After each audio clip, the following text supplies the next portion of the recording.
Okay, I have two things from Micah 4 that I want to share. So verse 7 says, I will make the lame my remnant, those driven away a strong nation. The Lord will rule over them in Mount Zion from that day and forever.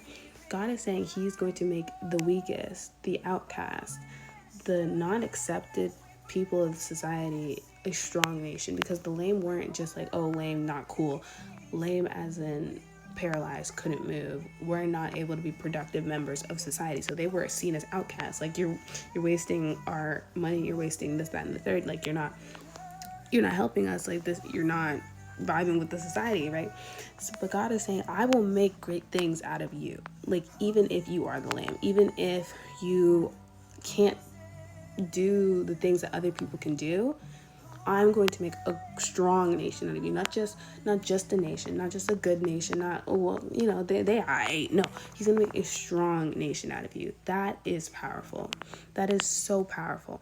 The Lord will make a strong nation out of you in all of your weakness. In fact, he needs your weakness, because that's how you reach all different types of people. But moving on from that, the next thing I wanted to show you was in verse 11. It says, but now many nations are gathered against you. They say, let her be defiled, let our eyes gloat over Zion. But they do not know the thoughts of the Lord. They do not understand his plan, that he has gathered them like sheaves to the threshing floor.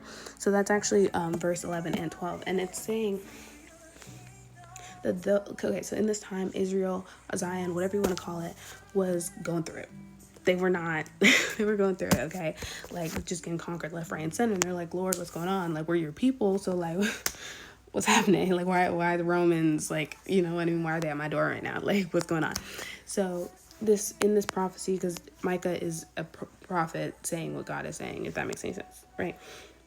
And so, God is saying to these people, even though you are surrounded by these folks, like, your ops are all around you, I got you. Like, I have a plan for you.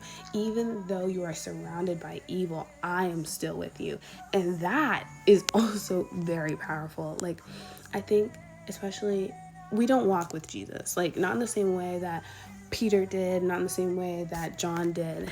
We don't walk with Jesus in that same way. We don't get to see him. We don't get to call on him and just, talk to him face to face.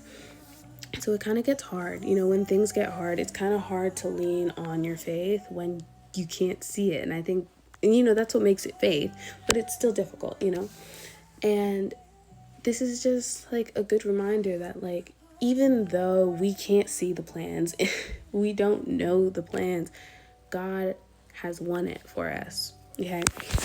And then at the end of verse 13, he says,